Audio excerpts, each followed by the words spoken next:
Welcome to the Mommy Mentor Podcast. This parenting bullshit is hard, am I right? From sleepless nights with newborns to sleepless nights with teens, from potty training to sending them off to college, I'm here to get you through it all as your mommy mentor. My name is Kennedy-Heldt, and I'm a registered nurse and a mom of 3. I have professional experience with moms and babies as a postpartum nurse, which keeps the postpartum and newborn experience fresh in my mind. And I have 17 years of parenting experience as well. For information on this podcast and more, go to mommymentorpodcast.com. Parents, grab a cup of whatever you prefer and settle in for the next episode. Welcome, Mommy Mentor audience. It's me, Erin. We're doing a solo episode with just me today. And now that I'm back on the floor doing postpartum nursing, it is something that's right in my face again, completely obvious, something that I noticed when I first started postpartum nursing, but also just something that's so universal that I've noticed in my nursing practice for postpartum people. So brief intro. I started my nursing career and I did a year of ortho, and then I worked on postpartum for nearly 7 years, and then burnout happened. Working through COVID will do that. Watching terrible things happen in the neighborhood that you work in will impact your ability to go to work. So I never used to believe my nursing instructors when they talked about burnout, but let me tell you, it's real. And I knew I didn't want to hate postpartum nursing forever because it is my passion. So I took a break and did some care coordination in oncology. And it turns out that I am not made for talking about people's deaths very casually, and I'm also not made for a desk job. So super happy that I was ready to go back to floor nursing and go back and take care of my mamas and babies, because that is where I'm meant to be. So now that I'm back, and I've been back there for about 6 weeks, I'm noticing all over again the first thing that I noticed when I started my postpartum nursing career. And it is the guilt that it is associated with feeding, usually breastfeeding. I mean, if you come into the birthing situation and you know, I don't want to breastfeed, I'm not even going to try it. I'm not saying you don't have guilt over feeding, because there can be other struggles with feeding in that regard as well. But what I've noticed is the ladies who come in and they want to breastfeed, and there's just not enough education in it unless you purposely seek out external education resources or ask your doctor for referral for education classes, or you look for classes outside of any medical setting. It's just like a community type class. Those people come in and they're more educated, but I've still noticed it across the board, even if you're educated. So it's frustrating to me because as a nurse, I feel very frustrated with the medical field not educating women prior to them having the baby what is breastfeeding is truly like, and not to scare them, but to educate them so that they're prepared. Because when you walk in thinking it's going to be all rainbows and butterflies like I did when I had my first babies in my case, I thought I was going to tandem breastfeed twins right off the bat. Okay, that would have been a lot of work, and I'm not saying it's not possible, but I am saying it would be a lot of work, and it wouldn't be something I would be able to do by myself.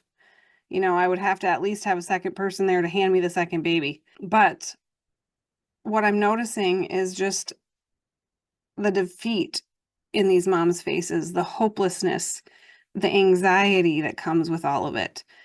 And basically, my purpose of making this episode is to do that education that you don't get while you're pregnant, because there are very simple things that our regular doctor's appointments could be covering about breastfeeding that they're just not. I know from my own experience as a mother, and also from hearing my patients' experiences within their doctor's office appointments, it's, as far as it's discussed, it's, are you going to breastfeed? Yes, no.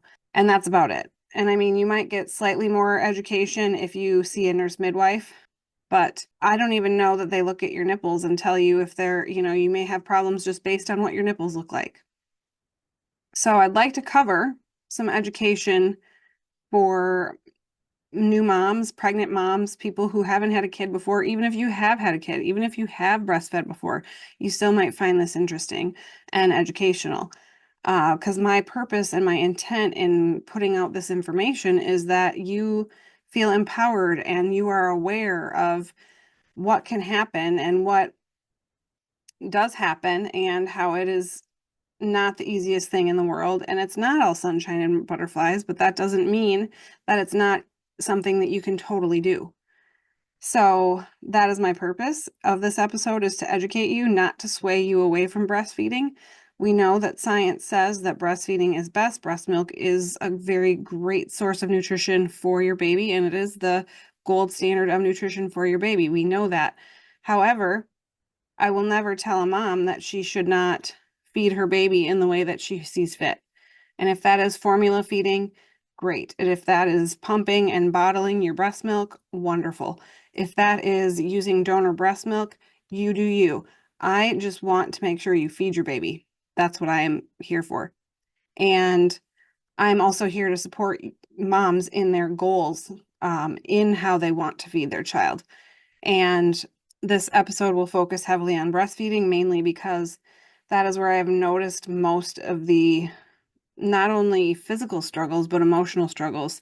And also that is where I've noticed the most lack of education. So let's start with just you and your anatomy. You are a person who hopes to breastfeed.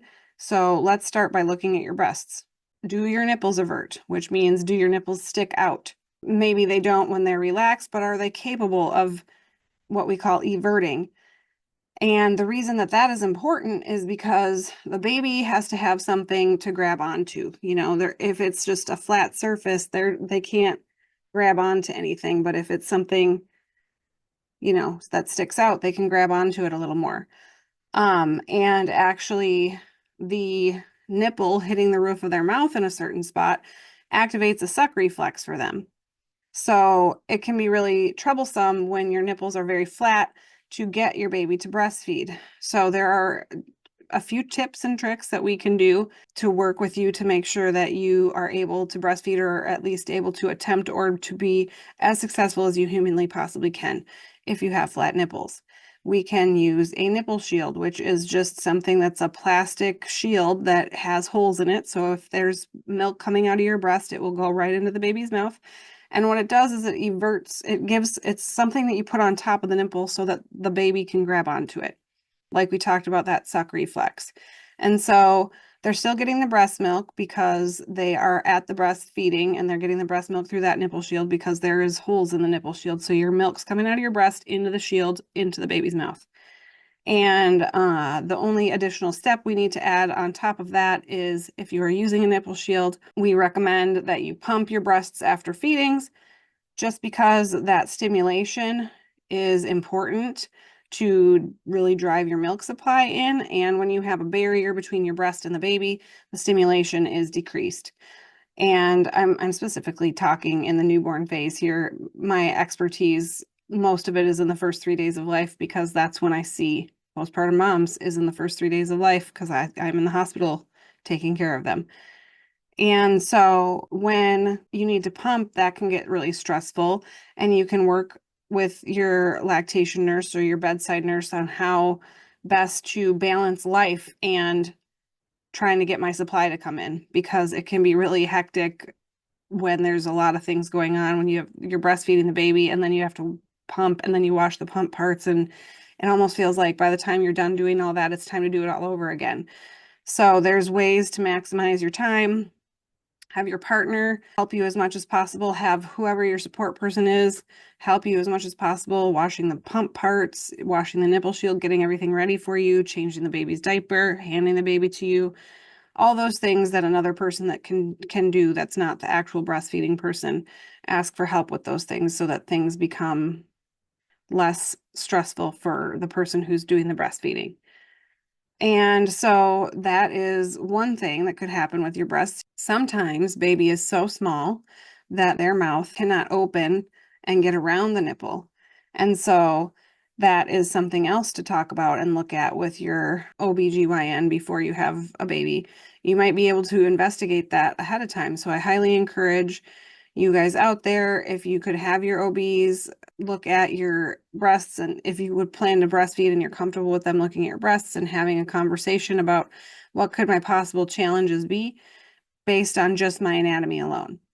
And then when the baby gets here, it's a whole other set of things that could, it's two people doing a whole new thing. Let's be very easy on these two people who are doing a whole new thing. So the baby is born and the baby has its own set of things that could make breastfeeding harder. So the shape of their mouth.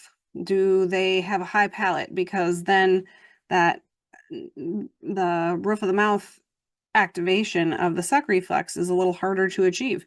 Do they have a tongue tie? How severe is the tongue tie? And like we talked about, if it's just a small baby and they can't open their mouth wide enough to get around the mother's nipple, I've seen that happen.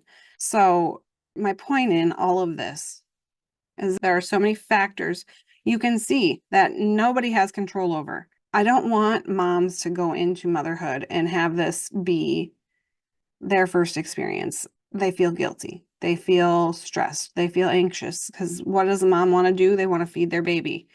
I mean, it's instinctual. We want to keep them warm. We want to feed them. And that is that's just so primary and so innate in us as humans. And we want to make sure that our babies are warm and they are fed. And when you're a person who is intending to breastfeed, there's already a lack of education, or maybe even there isn't a lack of education. Maybe you were able to go out into the community or able to ask your provider, where do I find these classes? Is there any resources for me? Maybe you were able to do those two things, but if you weren't, that's okay because you don't know what you don't know.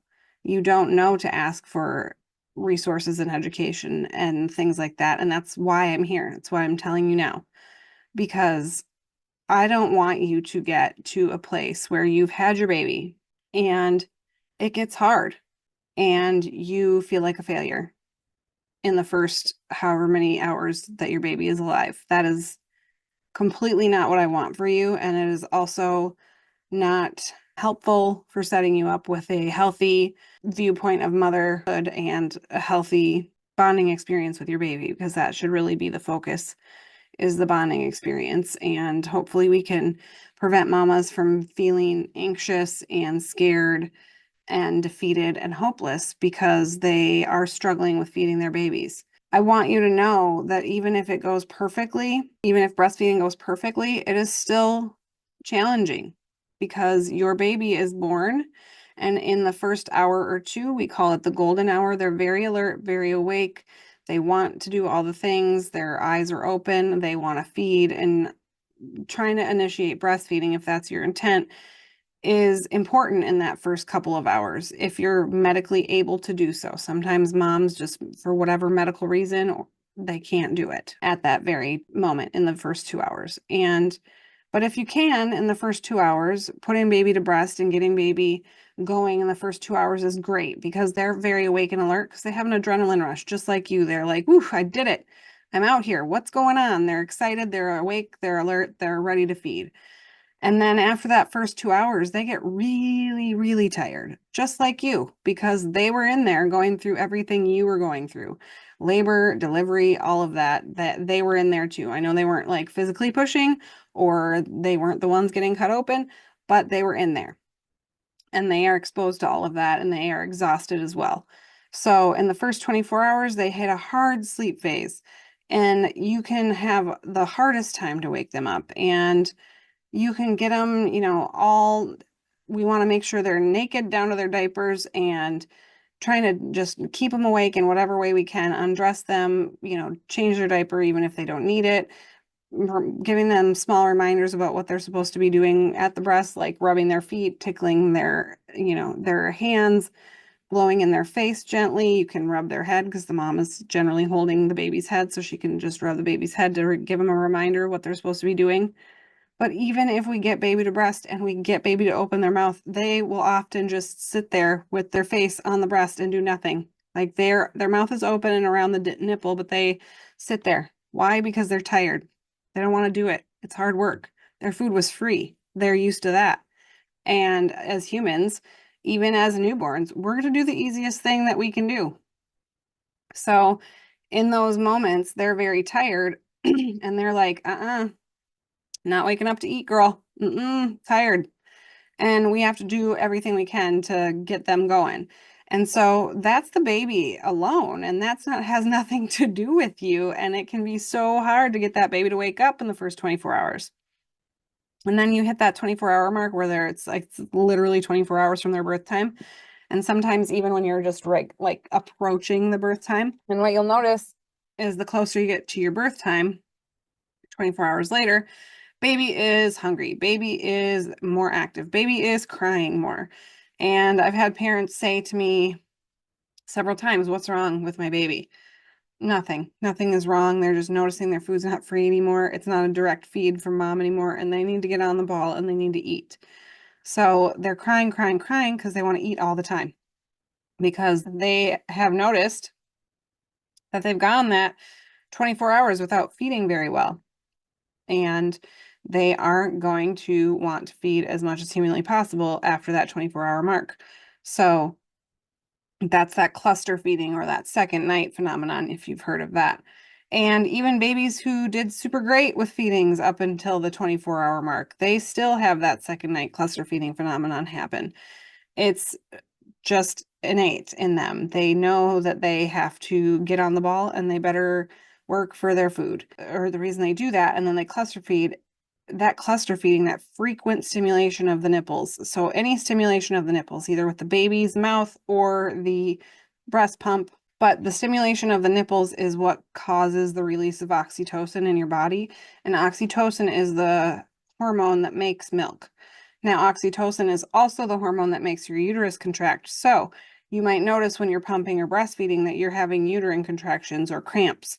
That's normal because it's basically Mother Nature's well-oiled plan to make sure you don't die, because Mother Nature knew you were going to have a baby. She knew you were going to feed your baby, and she knew that your uterus needed to contract in order to stop bleeding so that you would survive. So that is how that all works inside your body. And so that's why I say, if you're using the nipple shield, remember how we talked about the nipple shield? And you need to pump in addition to using the nipple, breastfeeding the baby with the nipple shield, it's because that stimulation, you need to make sure you're getting enough oxytocin going that your body knows to make the milk. And so basically there's just a lot of challenges, especially in the first few days of breastfeeding or of infant feeding, I should say that too, because I have seen babies who the plan is bottle feeding, and for whatever reason, we cannot get them to get a coordinated suck on a bottle. And we try different bottles, we try different nipple shapes, all sorts of things. And it's rare that I've seen it. I've seen it a couple of times, but just babies aren't ready to do the whole sucking, swallowing, breathing thing. And they're just kind of uncoordinated with their suck. So sometimes there are challenges with babies who are bottle fed as well. But what I want you to know is that we got you. We got you. We know tricks and ways to work around breastfeeding being difficult. We know tips and tricks of ways to work around your baby having a weak suck. We know tips and tricks around your baby not wanting to do anything at the breast. If anything, we're going to make sure that, you and your nurse are going to make sure that your baby is fed. And don't be discouraged if it comes to the point where you have to use supplementation within the first couple of days, couple of weeks of life. And supplementation, just a definition for you on that, is anything that you're giving your baby to eat that's not just exclusive breastfeeding. You could even supplement with your own milk, meaning you are breastfeeding and then you're pumping after feeds and giving the baby back the extra milk that you pumped. And you can also supplement with donor breast milk, and you can supplement with formula. Donor breast milk can be obtained in the communities. I'm not going to lie, it's quite expensive, as it should be. It is very hard worked for milk from moms who are wonderful enough to donate, and it is pasteurized, so you don't have to worry about pathogens and things like that. But donor milk is usually available in the hospital as a choice to supplement. And if not, formula is available. And there are obviously several different kinds of formulas. If you're interested in figuring out what kind of formula your hospital uses, you can always ask. You can literally call and ask. Just say, I'm planning to deliver there. What kind of formulas do you guys have? Because I would like to know. And of course, if you decide something that you want to feed your baby a different formula than the hospital has, then that is something that you need to discuss with the hospital ahead of time if you can bring your own formula, because there are a lot of policies and procedures around the hospital knowing exactly what the baby's getting and where it came from and things like that. So basically, I want you to know that you are always doing the right thing if you love your baby. And I know you all love your baby. And you're always doing the right thing if you are keeping your baby safe. And I know you all are doing that. So try not to beat yourselves up about how feeding is going. Or if you're not there yet and you're pregnant and you're listening to this, try not to beat yourself up when you get there, because it is two brand new humans doing a whole new thing. Like, why would you be experts in it? Why would it be easy? Would it be easy for you to play the piano just randomly when you've never played the piano before? Would it be easy for you? Let's think about the first time when you started driving a car. Was that easy? No, it was scary. It was anxiety provoking. You didn't know what you didn't know. Just like breastfeeding and just like feeding your baby. You don't know what you don't know, and it's anxiety provoking and it's stressful. We don't expect you to be perfect at it. How could you be? Moms, please, this is me begging you. Please don't be so hard on yourselves.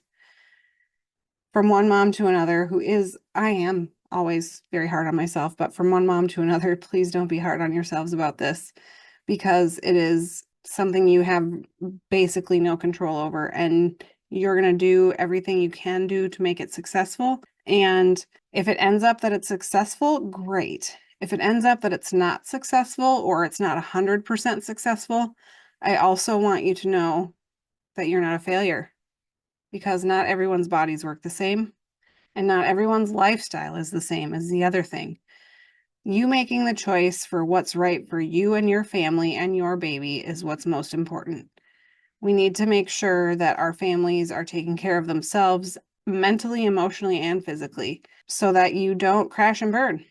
If breastfeeding is making you hate your life, then maybe it's not for you. Or if you don't have a good enough supply to feed your baby exclusive breast milk, that's okay.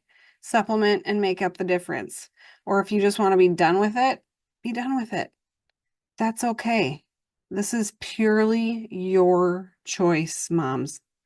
I want you to know that. Purely your choice. Don't let anyone judge you on how you feed your baby. Not even your family members, not even your own mother, not even your sisters. People are going to have comments.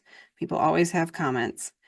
But if you know in your heart what you're doing is what's best for you, your family, and your baby, then just let the comments roll off, because they don't know your life like that. As a nurse and a mother, please believe me when I say breastfeeding is hard. It is supposed to be. And I'm not saying this to scare you. I'm just saying it so you're aware and you don't beat yourself up in the first few days of getting to meet your baby and getting to bond with your baby. Because let's not let anything ruin that. That's the most important thing in those first few days and weeks of parenthood. Yes, loving them, keeping them safe, very important. Feeding them, critical. But however you choose to do that is your business. I have some good resources for you. The Stanford University has a really good website for breastfeeding resources. There's videos on hand expression, videos and pictures on how to get started, positioning and latch, how to check on your latch, how to know if you have enough milk, common mistakes in breastfeeding, what to do if breastfeeding isn't successful, and then a whole bunch of other breastfeeding resources. So I will list the website in the episode description, and I'll also put it above so that you can see it. If you can't find it, just Google Stanford University breastfeeding resources and you should find that. But I will put the exact link both on my website in the episode description and also up here somewhere for you to see so that you can access that. If you need to figure out, how do I see a lactation nurse even before you deliver or after you deliver? Either way, you can ask for referrals. So you can talk to your provider. You can ask your OB, your midwife. If you have other kids, your pediatrician. Ask for them, do you have a referral for a lactation nurse? Some pediatrician clinics, pro tip, have lactation nurses in them already. So if you have other children that go to a pediatric clinic, check in with the doctor's office of where your older children go, and they may have a lactation nurse there already that you could chat with while you're pregnant and kind of get tips and tricks, and maybe meet up with them or have a phone call or just have them in your back pocket so that you're ready when you deliver. I know you're thinking, why would a person who has older kids need a lactation consultant, or why would they not know what they're doing with breastfeeding? That mom might know what she's doing, but the baby doesn't. It's a new baby with a new mouth and a new whole set of stuff. So making sure things are going well with each baby is a great idea. And I recommend lactation support in hospital, but also outpatient when you go home and before you have your babies. And so getting a referral from your doctor, your midwife, your pediatrician, perhaps. There's a national directory, the United States Lactation Consultant Association. You can look up a lactation consultant in your area on that website. You can check in with your hospital, because sometimes the hospital that you're delivering at has lactation consultants that are available outpatient as well. And you could maybe even call and say, hey, I'm delivering there. Can I have a brief conversation with you, or would I be able to come in and have an outpatient meeting and just discuss what's going, how this will go and what challenges I may have, etc. And then make sure, if you have other moms who are in your friend group, your support group, your family group, who have breastfed, and you would like to ask them for help, you can ask them for help as well. But they might have a lactation nurse that they've seen, is my point. So you can ask them if they have any resources for you, but also there are peer support groups like La Leche League or Chocolate Milk Cafe, and you can receive lactation support from a peer leader in that setting. And then you can also make sure that you check with your insurance before you see a lactation consultant that they're covered, because not all of them are. And you'll just want to make sure you don't end up with a hefty bill. So what I want to leave you with is, no matter how you choose to feed your baby, and no matter how it ends up that your baby is fed, because even if you chose to breastfeed or you chose to formula feed or whatever you chose to do, and that's not what you ended up doing, please just know that whatever you chose to do for your baby to be fed and healthy and growing is whatever is right. Plain and simply it. If it's working for your family, baby's growing, baby's happy, baby's healthy, mommy is healthy and happy, family is healthy and happy. However your baby eats, that's how they eat. It doesn't matter how you feed your baby. I said before, breastfeeding and breast milk is the gold standard, yes, but there are many ways to feed your baby. And there are many reasons that people do not breastfeed, and that is 1000% okay. What my interest is in making sure that everyone is happy and healthy and growing and thriving in your family, not just the baby.